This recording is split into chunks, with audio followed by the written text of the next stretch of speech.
Welcome back. 412-575-2600 on the Bordas and Bordas hotline. Josh, Taylor, Tim, Benz here in studio. We'll go back to the phone lines. Let's go to Jim in the South Hills. Jim, you're on the Nightly Sports Call. Yeah, thanks for taking my call, guys. I think all you need to know about the city and what their interest is in sports is that there were three articles on the front page of the sports page yesterday about the Steelers.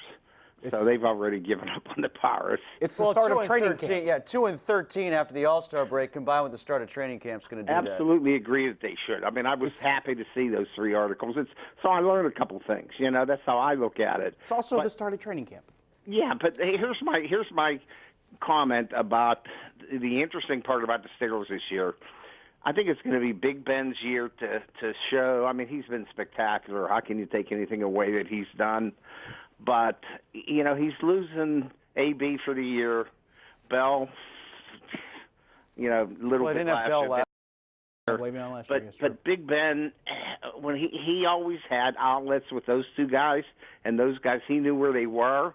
It seemed like he figured that out with Connors. It's going to be interesting to see how he figures out with the other guys. It sure seems like, the press is saying that those guys, the receivers, of course, Juju's, and he are on the same page, but some of the other guys. And I think it's going to be Big Ben's year to figure out a way from a passing standpoint. And clearly they've pushed their chips all in on two guys, Mike Tomlin and Ben Roethlisberger. Yeah, it's evident. When they had to make the decision over what they were going to do with the locker room, they didn't outbid the Jets for Bell. And when they had to make the decision as to what they were going to do with AB, they decided to trade him. And to me, that's saying to Mike Tomlin, we're going to give you a room that's more coachable. And that's also saying we think the quarterback can handle lesser talent because he's that good. Let's see if they're right. And here's the interesting part. I think Jim has a good point. This is where Ben's really going to have to do a lot of this in the concept of him having to make the decisions, knowing he doesn't have, like you mentioned before against Cincinnati, you always knew where Antonio Brown was. You knew he was that guy. You knew you can move Le'Veon around and you can pick the matchup. Well, he can't do that now. Now he solely has to go off of, he's got to figure out the guy that's open to get the ball out in real time. The ultimate example of that is the game against Cleveland to start the year, not last season, but the year before, where Cleveland hung with them that entire game. Right. What do? You just throw it down the field and let AB make a great catch amongst three different defenders.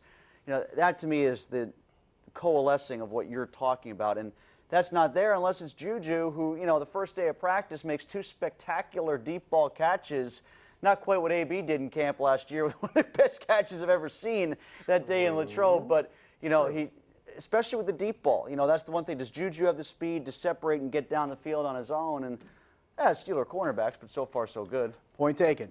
Here's a name that's going to I keep mentioning since the day he signed. I'm going to keep bringing it up because I loved him even when he played in college. Dante Moncrief. I have high hopes for him. I was covering the SEC when he was at Ole Miss. He was really good at Ole Miss, and he could take a high volume of catches. I'll credit Dale Lally from DKPittsburghSports.com for this one. He brought it up while we were on ESPN Pittsburgh this week. If you look at Moncrief's numbers, when Andrew Luck was his quarterback, as opposed to when the Colts backups, when Luck was hurt, and the Jags backs that he was saddled with, he does look like very much a different receiver. And the first day I saw up at camp, he caught everything that was thrown his way. Good mini camp and OTA too. So maybe they can kind of get some, like Jericho Cotchery. I'm not going to build expectations up too high, but they got a lot out of Jericho Cotchery at the end of his career. True. Hey, but I'll end with this. # Feed Moncrief. He's Tim. I'm Josh. We're here for you every week, every night here on the Nightly Sports Con.